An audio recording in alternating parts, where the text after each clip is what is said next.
Mas maraming mga Pilipino ang naniniwalang sadya umanong dinedelay ang impeachment trial ni Vice President Sara Duterte batay sa isang survey. Ilang mga kongresista pumabor sa resulta. Si Mela Lesmora sa Sentro ng Balita, live. Naomi, naniniwala ang ilang kongresista na mas marami pang Pilipino ang sasang-ayon sa kanilang impeachment complaint laban kay Vice President Sara Duterte kapag nasimulan na ang impeachment trial. Kaya naman, ang panawagan nila sa Senado, sana'y masimulan na sa lalong madaling panahon ang paglilitis. Base sa pinakabagong survey ng social weather stations, nakasaad na mas maraming mga Pilipino ang nagsasabing naniniwala na sadya umano nga dinidelay ng Senado ang impeachment trial ni Vice President Sara Duterte. Partikular na sumang-ayon dyan ang 44% sa 1,200 respondents, 25% naman ang tutol habang 22% ang undecided at 9% ang walang masyadong kaalaman ukol dito.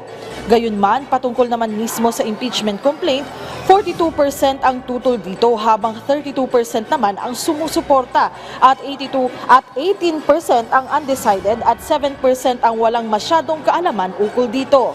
Ayon kay House Impeachment Prosecutor Jervil Luisto, dapat ay masimulan na ang paglilitis para malaman ng publiko ang detalye ng impeachment complaint.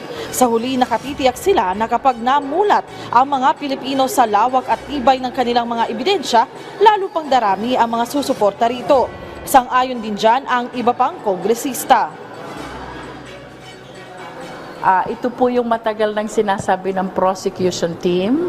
We have ample and strong evidence supporting the 7 articles of impeachment. At the end of the day, what we should understand, this is a constitutional duty that we really have to face, regardless of all the surveys. Kung ano man ang sinasabi ng mga Filipino sa surveys, whether mas marami ba ang pabor sa impeachment or mas kakaunti ba ang pabor sa impeachment, the glaring truth is we have a constitutional duty that we really have to face, and that is to try the impeachment case. Malinaw na malinaw po na talaga nagkakaroon ng delay, nagkakaroon ng dribbling, kung ano-anong mga invented technicalities at invented issues ang ginagawa nila. Nakikita yan ng taong bayan. Kapag nandyan na yung ebidensya, nananalig kami, umaasa kami, na maiiba yung pananaw ng mga nagsasabi na yan na hindi nila gusto ang impeachment. Nakapanayam natin ang ilang kongresista ngayong araw kasunod ng paghahain nila ng mga bagong panukalang batas. Kabilang sa mga inihain ngayong araw ang mga panukala na una na ring inihain ng House Quad Committee noong 19th Congress at iba pang panukala patungkol naman sa West Philippine Sea. Actually, dalawang bill to, no? Yung unang-una, yung forfeiture of properties illegally acquired by aliens, no? Dapat talaga kumpiskahin ng gobyerno yan. Pangalawa, yung tinatawag nating espionage bill of 2024. Meron dong tinatawag na EJK board, di ba? Para meron tayong reparation sa mga biktima ng mga extrajudicial killings. Yung dalawang panukalang batas ay yung una ay ma-commemorate natin ang July 12 bilang National West Philippine Sea Victory Day. At yung pangalawa naman na panukalang batas ay i-require natin ang pagtuturo ng tungkol sa West Philippine Sea sa lahat ng public and private educational institutions at the primary and secondary levels. Yung resolution ay hinihikayat natin ang DILG na imbestigahan ang mga sister city arrangements with the Republic of China.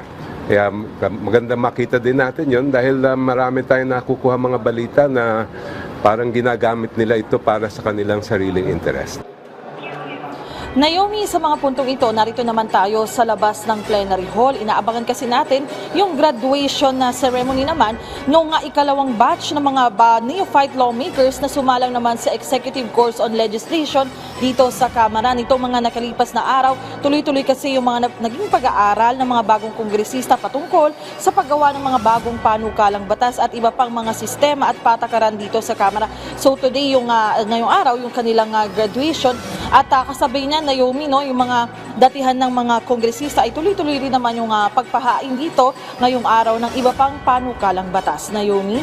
Tungkol lang doon sa mga panukala mula sa House Quad Committee, ngayong 28 Congress bang muling bubuuin dyan sa Kamara ang Quadcom? So magkakaroon ba uli ng mga Quadcom hearings?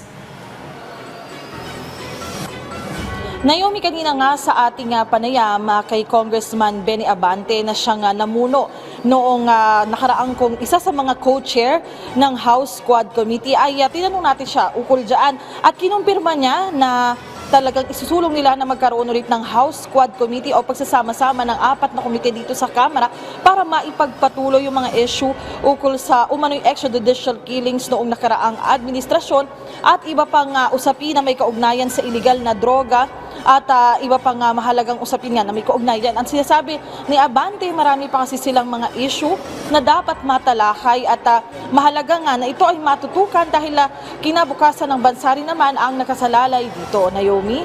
Maraming salamat, Bella Las Moras.